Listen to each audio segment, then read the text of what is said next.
Alô, alô, opa, cheguei, sou o Paulinho Boa Pessoa, mas você sabe que pode me chamar de amigo. Tá tudo prontinho, vou contar uma história muito... Etelvina, adorei tua carta, Etelvina. Que história linda, ela que é do interior do Rio Grande do Norte. Ei, Rio Grande do Norte. Eu não conheço o seu estado, nunca tive nem em Natal, você acredita? Preciso ir aí. Me falam maravilhas do Rio Grande do Norte, né? Eu quero conhecer. Eu tenho muitos amigos daí. Tenho muita vontade. Dentre os amigos eu destaco o Andrei, né? Que é nosso anunciante no rádio. Ele é daí, ele fala maravilhas desse estado. Ele tem uma avó indígena, Dona Hilda, que ela era indígena de uma tribo aí da região. Olha que coisa. Eu tenho muita vontade, muito desejo de conhecer o Rio Grande do Norte. Vou, viu? Etelvina, qualquer dia eu vou aparecer.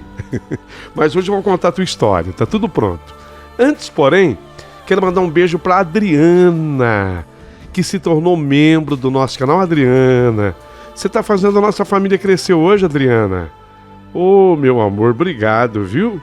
Ela entrou aqui para o Premium do nosso canal, é nossa membro agora. É a mais fresquinha. Acabou de chegar, né, Adriana? Um beijo pra você. A Mariana Aio. Mariana Aio também chegou junto com a Adriana. Ó, que legal. Obrigado, Mariana Aio. Adriana. A Kelly Olibar. Tudo bem, Kelly? Faz um dia da Kelly hoje, né? A Kelly também chegou agora.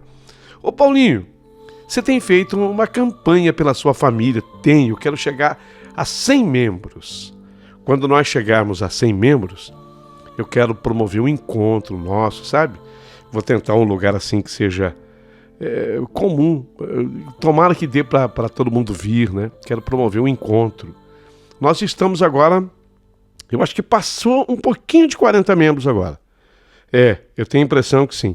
Um pouquinho de 40 com a chegada da Adriana Maria Aio, a Mariana Aio, na verdade, a Kelly Olibar. Muito obrigado, viu? Bom, eu espero que você também se sinta incentivada a fazer parte da família Boa Pessoa. Ô, Paulinho, eu quero fazer parte. O que eu ganho? Ganha nada. Não ganha nada. Você ganha o prazer de fazer parte da nossa família. Se isso lhe der algum contentamento, venha ser. Viu? É o que eu posso prometer. E quero prometer, aí sim, encontros. Eu quero ver se a gente começa a fazer isso a partir de 100 membros, tá bom? Então, olha, para entrar é fácil e para sair, então, é mais fácil ainda. Tá bom? Mas eu não quero que você saia, eu quero que você chegue para entrar. Abaixo do vídeo tem o Quero Ser Membro. Aí você clica ali e acabou. Paulinho, paga? Paga sim, R$ 6,99 por mês. Não chega a R$7. Isso na qualidade prêmio. Tem outras qualificações. Às vezes a pessoa quer contribuir com mais, fique à vontade, tá bom? Então seja bem... Mas eu não posso, Paulinho, eu não posso gastar dinheiro. Eu não estou obrigando ninguém a fazer isso, não. Você entra se você puder e quiser, tá bom? Do contrário, você já me ajuda demais. Sabe por quê? Há tantas coisas maravilhosas no YouTube e você escolheu o nosso canal. Isso é um privilégio para mim. Eu não falo isso da boca para fora, eu falo isso do fundo do meu coração. É um privilégio saber que você escolheu o nosso canal com as nossas histórias, viu? Seja bem-vinda, então. Seja bem-vindo, então. Curta o canal, se inscreva no canal. Mas, Etelvina, opa, chegou a te contar a tua história, né, Etelvina? Ô, Paulinho, conta logo. Chegou a hora, então se prepare, porque eu vou cantar a música. Prepare o seu coração para a história que eu vou contar.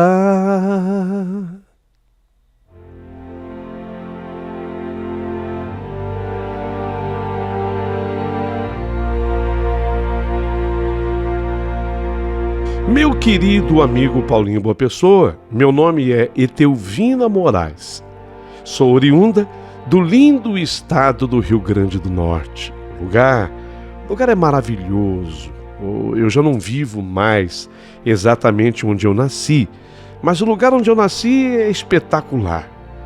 Me enriquece ao lembrar-me de tudo que lá eu vivi. Nasci bem no interior do estado. No meu tempo de menina, diziam: nossa, nós estamos muito longe da capital, de Natal. Mas depois, na vida adulta, eu descobri que nem tanto assim. Quando a gente é criança, as coisas parecem maiores, mais distantes. Não é assim? Comigo também não foi diferente. Mas eu vivia na zona rural de Japi. Esse é o nome da minha terra, da minha cidade. Mas eu não vivia na cidade, eu vivia numa fazenda chamada Vaca Preta. Mas você sabe que eu estudava e eu sabia um pouquinho da história do meu município. Sabia que em 1716, eu lembro que antes, do Brasil se tornar independente, o capitão Julião Borges de Góes e Manuel Pereira Machado receberam sesmaria no Rio Jacu. O Rio Jacu é o nosso mar, é o nosso rio. Eita, Rio Jacu, é a vida do nosso município. E aí eles vieram para esse trecho da Sesmaria, que virou a cidade, que virou o atual município. A localidade naquela época era uma fazenda, desde 1784 era uma fazenda. E foi ganhando movimentação devido ao pastoril agrícola e capela. Isso foi muito importante. A chegada dos padres através da capela de São Sebastião. Então, ali ao redor da capela é que foram surgindo as casas e o povoado nasce a partir de 1870. Pois é, somente no século XIX, devido à movimentação agrícola e pastoril, é que realmente teve início o nosso município, sempre dedicada à capela de São Sebastião.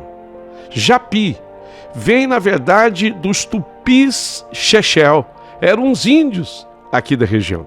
Tupis Chechel. Então, o Japi, na verdade, vinha de Iapu e significa o barulho, o ruído, aquele que faz rumor. Portanto, a nossa cidade sempre foi mítica. Se dizia que era uma região tão boa, mas tão boa e bonita, que até as almas extraviadas, apenadas, escolhiam aquelas terras para ficar. Olha que coisa! Era o que o pessoal falava. Era por isso que a gente ouvia tanto ruído e tanto barulho por lá, que às vezes aquilo não tinha mesmo explicação, sabe? Não tinha. Estava deitado assim, dormindo. Eu me lembro, de repente você escutava do lado de fora aquele ruído, aquele barulho. Você fala: nossa, o que será que foi isso? De onde veio?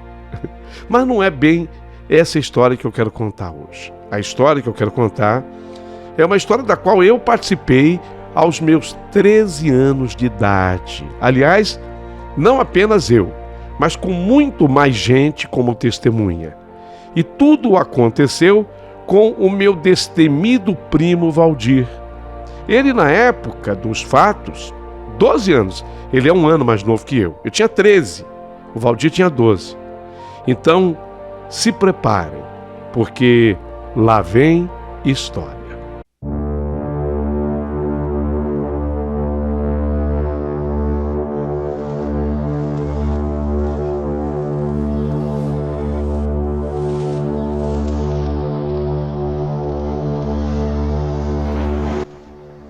Naquele tempo, mesmo nas noites sem luar, as brincadeiras eram divertidas demais. Nossas mães, candeeiro à cabeça, num equilíbrio perfeito e enganando o vento, encabeçavam a fila em busca de um bom alpendre para entabular uma boa conversação para passar o tempo antes de dormir. Muitas vezes, os encontros eram na casa de farinha, a única do lugar, não importando quem estivesse a fazer a farinhada. Todos se solidarizavam na raspagem das mandiocas. Quem nunca fez isso?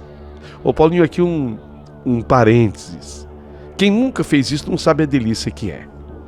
Não importa, a farinhada de quem? Não interessa, nós vamos ajudar. Era uma coisa muito comunitária e muito solidária também. É uma coisa que unia as pessoas. Quem está me ouvindo, quem é que está me escutando hoje que já participou de uma farinhada dessa? Quando a gente vai ajudar na raspagem da mandioca. E entrava adulto, homem, mulher, e a molecada, e a criançada. E a gente não parava, não. A raspagem da mandioca ia a noite adentro. Por vezes, era comum a gente ver amanhecer o dia, ver o dia clarear. E a gente ali raspando mandioca. Era tudo para poder ajudar o outro. E nada se cobrava. Olha, às vezes nem havia aquele agradecimento. Era uma coisa tão comum e feita com tanto prazer e com tanta alegria. Era uma coisa natural que acontecia na vida da gente. Então disso eu tenho uma lembrança muito feliz. Ah, meu Deus do céu, que a vida muda num espaço de 50 anos. Quantas coisas. Que saudade me dá. Ô Paulinho, alguém perguntará assim: Etelvina, e essa raspagem da mandioca ia resultar em quê? Ia resultar como recompensa um pouco de massa e goma de mandioca fresquinhas que seriam utilizadas na fabricação dos beijus que iriam substituir o pão no café da manhã. Era o beiju, uma delícia. E no jantar também, durante alguns dias. Era disso que a gente vivia. Essa coisa da mandioca a gente adquiriu dos índios, né? Dos índios. E depois o povo africano também gostou demais da mandioca. Até hoje se diz que o Brasil vive na base da mandioca. Não foi aquele discurso da Dilma que ficou famoso? Mandioca famosa. Enquanto isso, nessas noites de farinhada, a criançada, depois que enjoava, né? Porque tem uma hora que você sabe como é que é moleque, como é que é menina. A gente vai ajudando a raspar mandioca. A gente vai ajudando, mas tem uma hora que começa a cansar, né? Começa a enjoar. Criança tem um período de concentração, mas sempre com um limite. Então a gente soltava a faca, ferramenta essencial para a tal da raspagem da mandioca, e corria para o terreiro da casa de farinha, que também era a estrada por onde todos caminhavam. A liberdade era absurda, era total. Nós íamos brincar. Isso quando era noite de lua cheia, porque no escuro não havia como extravasar suas energias, eu digo a molecada, e todo mundo ficava ali sentado no chão, à entrada da casa, contando as travessuras do dia a dia e admirando a beleza das estrelas em noite sem luar. Nossa, aquele céu, eu nunca mais vi um céu, gente, com tanta estrela. Ah, meu tempo de menina. Gente de Deus, eu fecho os olhos hoje para ver aquele céu estrelado, porque eu nunca mais encontrei um céu com tanta estrela como aquele, sabe? Naquelas noites sem luar, sem muita nuvem. Nossa, mostravam-se na sua plenitude, encantando os nossos olhos infantis. Uma das brincadeiras mais concorridas pela molecada por uma noite enluarada era a tal da casaca de couro. Pera aí. Como é que é? Casaca de couro. Eu não sei se você já escutou falar dessa brincadeira. Se ela é comum ou não na sua região. Porque obviamente que eu sei que em cada região uma brincadeira pega mais do que a outra. Então lá no Japi, lá na fazenda da Vaca Preta, essa brincadeira era a que nós mais gostávamos: casaca de couro. Como é que é isso? Bom, é uma brincadeira um tanto ou quanto perigosa.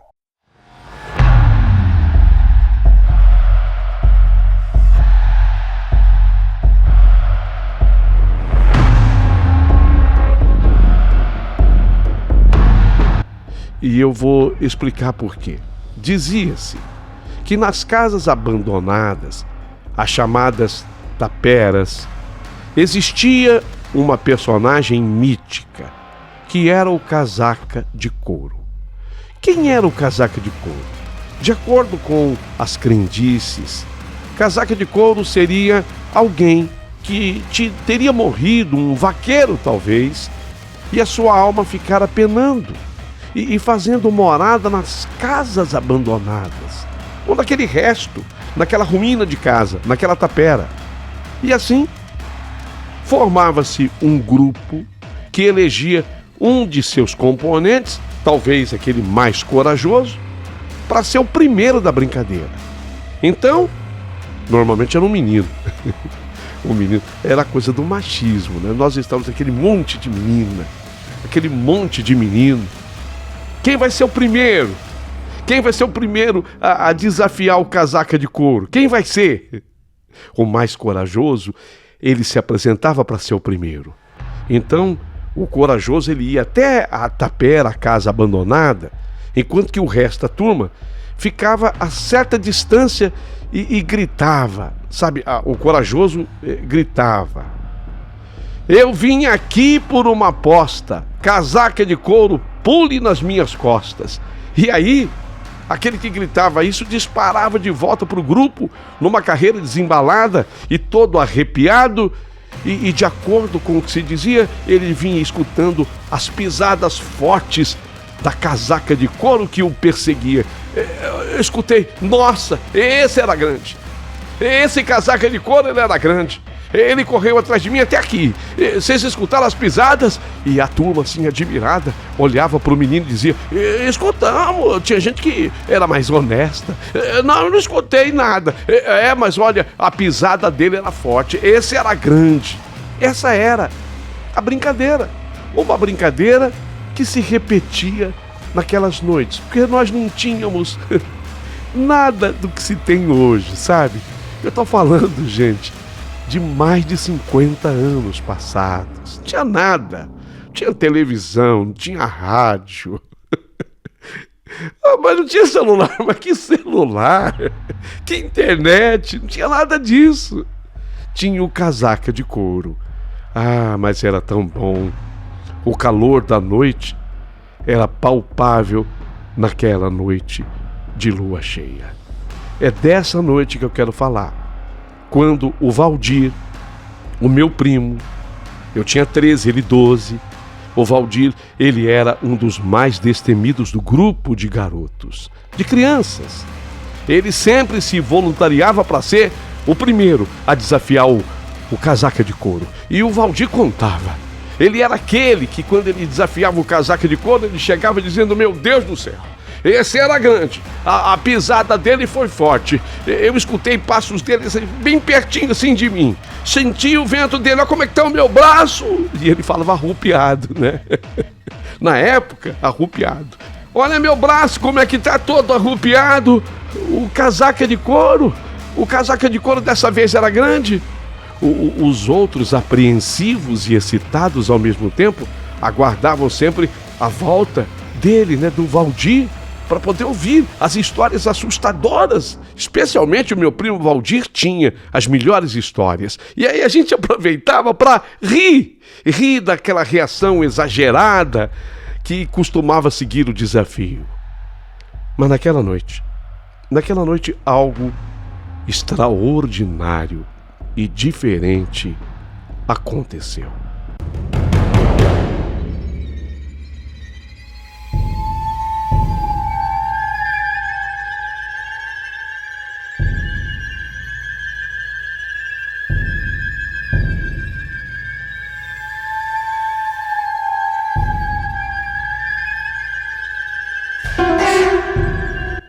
Valdir, O meu primo destemido, ele se apresentou. Eu vou ser o primeiro. Eu vou ser o primeiro a desafiar o casaca de couro. A gente já estava acostumada com isso. Você vai, Valdir? Eu vou. Você não tem medo? Não tenho. Não tenho. Mas o casaca de couro cisma comigo. Ele vem pesado pra cima de mim. E você vai assim mesmo? Eu vou. Valdir se apresentou. Se aproximou então do grupo e se despediu. Lá vou eu. Valdir caminhou em direção à tapera. Era um resto, uma ruína de casa. Aquela era a principal escolhida para a brincadeira. Era ali que o Valdir sempre dizia que o casaca de couro era mais bravo. A escuridão da noite tornou a noite ainda mais imponente. Não era uma noite de lua cheia. Naquele dia, cismamos de brincar. Mesmo com a noite mais escura, Valdir chegou diante da tapera. Ele sentiu um arrepio percorrer a sua espinha, mas a empolgação e a vontade que ele tinha de impressionar os amigos e principalmente as meninas. A Belinha, a Isabel, era a menina de quem ele gostava. Ele queria impressionar. Ele queria conquistar a Isabel. Então, aquele era o ponto alto do Valdir. Aquilo tudo falou mais alto do que o medo que ele pudesse sentir. Valdir, com as mãos trêmulas, ele bateu na porta da tapera. Ele bateu na porta da tapera, fazendo um som oco ecoar pela noite silenciosa. Da turma não se ouvia um pio, porque nós sabíamos que naquela tapera o casaca de couro era perigoso. A porta da tapera, onde o Valdir bateu, de repente rangeu lentamente, abrindo-se para revelar a escuridão do seu interior. Valdir, querendo impressionar meu primo, 12 anos, respirando fundo, enfrentou aquela escuridão. E enquanto os olhos curiosos nossos, dos seus amigos, nós observávamos a distância, o meu coração até disparou no peito, no momento em que o Valdir gritou as palavras desafiadoras. Casaca de couro, tô aqui por uma aposta. Quero ver se você tem coragem de pular nas minhas costas. No momento em que Valdir gritou as palavras desafiadoras, o ar pareceu pesar ao seu redor. E a resposta veio de uma forma que nenhum de nós esperava. Uma sombra negra, que nós pudemos ver, que eu vi, uma sombra negra, densa e sinistra, saltou das sombras da tapera. Não era uma brincadeira, não era um amigo disfarçado, era algo sobrenatural, algo além da nossa compreensão, da compreensão humana. Havia respondido o chamado de Valdir. O casaca de couro agora era uma presença tangível e aterradora. Pulou nas costas de Valdir, meu primo, fazendo o Valdir cair no chão com um baque surdo. O menino, o meu primo, assustado, começou a gritar, sentindo sobre ele um peso esmagador, uma força invisível que prendia o Valdir no solo.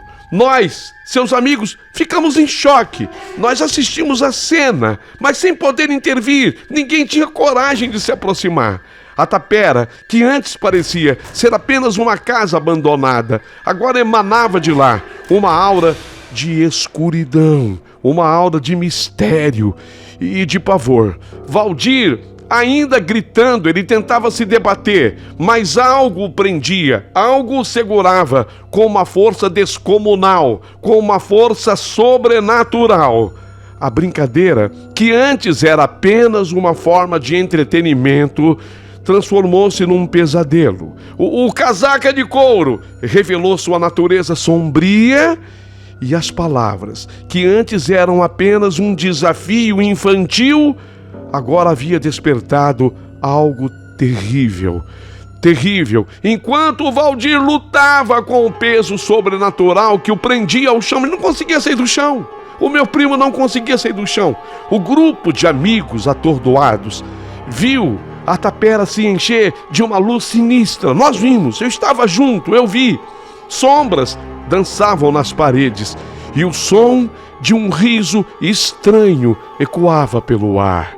Que riso era aquele? Que gargalhada era aquela?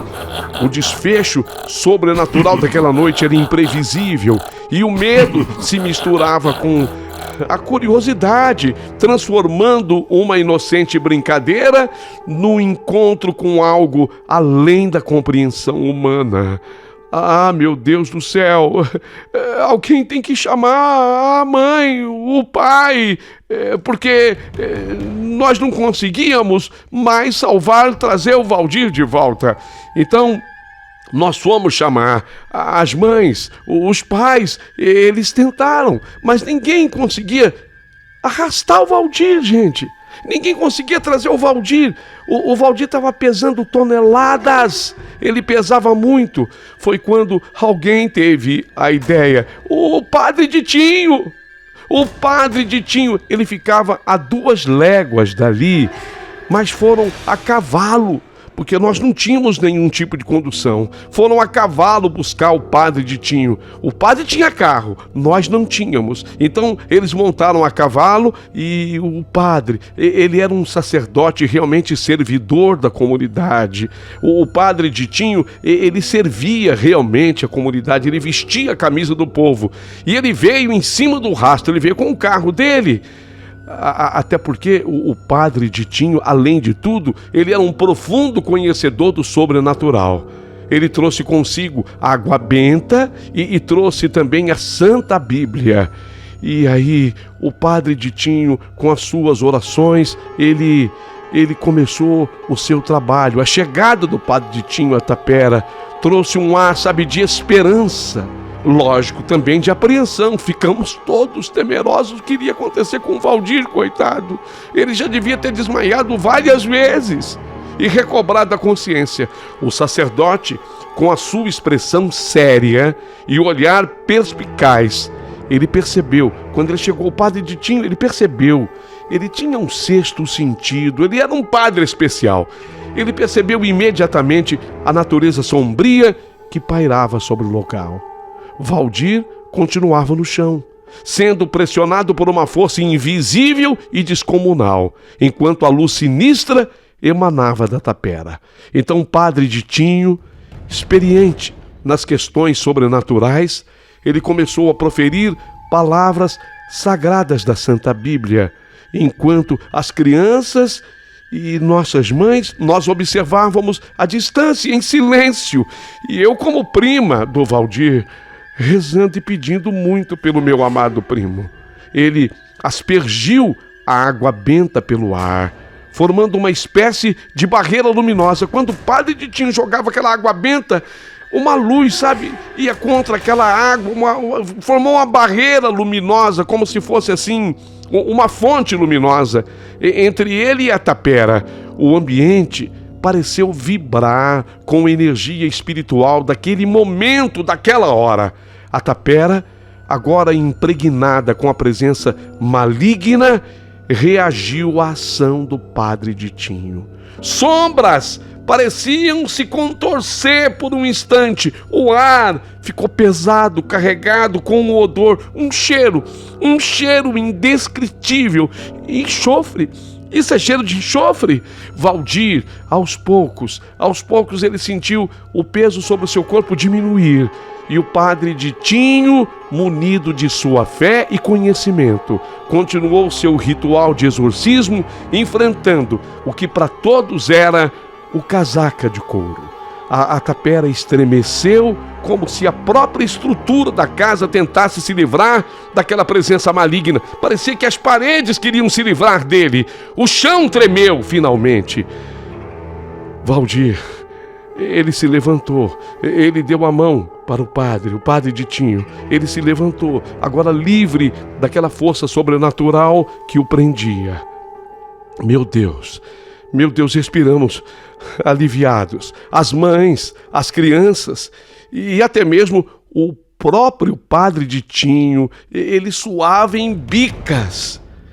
Era uma noite quente, mas o esforço físico do padre Ditinho também foi muito grande e forte. Houve um alívio palpável. A tapera, que antes dela emanava escuridão, agora parecia voltar a seu estado de abandono. Não havia mais sinais da presença maligna que a assombrava.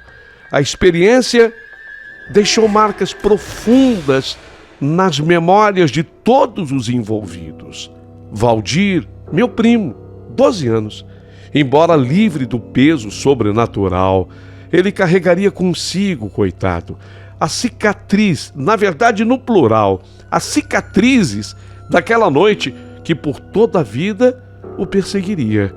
O grupo, unido pelo terror compartilhado, voltou para suas casas, agradecendo ao padre pela coragem, pela sabedoria demonstradas naquele momento crucial. Meu Deus, foi há tanto tempo, nós nunca mais esquecemos. E a partir daquele dia, nós cortamos essa brincadeira. Não, essa brincadeira foi proibida, pelo menos por aqueles instantes, por aqueles momentos, por aqueles meses, por aqueles anos. 50 anos depois, quando os protagonistas dessa história se reúnem, eu e o meu primo, meu querido e amado primo Valdir, as lembranças daquela noite ainda ecoam entre mim e ele. Nós sabemos, né, Valdir? Nós sabemos o que você passou naquela noite. Ele se lembra e diz: Vina, eu sou teu Vina, mas ele sempre me chamou assim. Vina, até hoje eu sinto o peso descomunal daquela coisa sobre mim. Eu não conseguia sair do chão e ninguém conseguia me arrastar. Eu fiquei pesando toneladas. Desde aquele dia, Valdir tem a mais absoluta certeza de que a vida não termina quando se morre. Existem muitos mistérios além da vida. Do outro lado do mistério, há muita coisa que nós não entendemos, embora tentamos filosofar. Não adianta. Vã a nossa filosofia.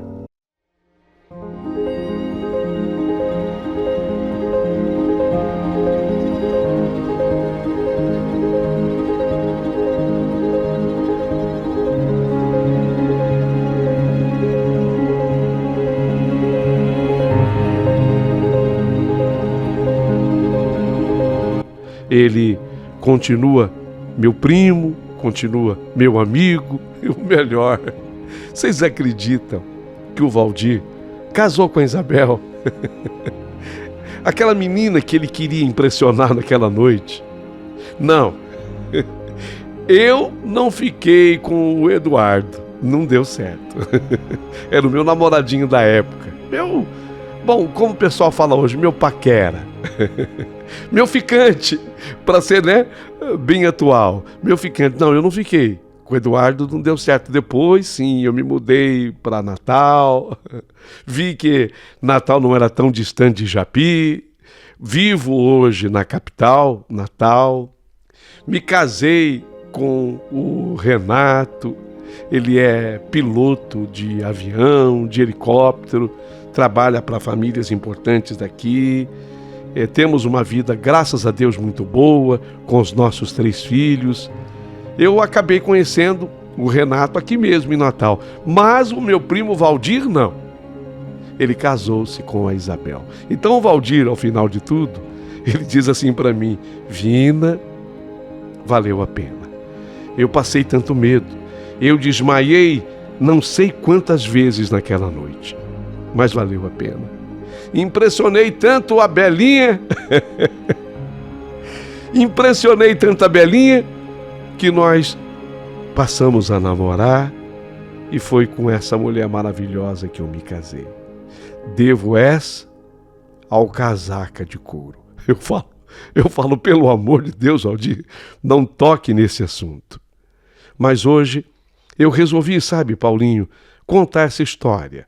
Uma brincadeira inocente da casaca de couro transformou-se em um encontro com o desconhecido e a intervenção de Padre Ditinho, que já não está mais entre nós, trouxe uma luz que dissipou as sombras. Você sabe que eu passei a confiar tanto no Padre Ditinho, que até hoje, quando eu estou assim numa situação um tanto quanto delicada, difícil, eu falo, Padre Ditinho,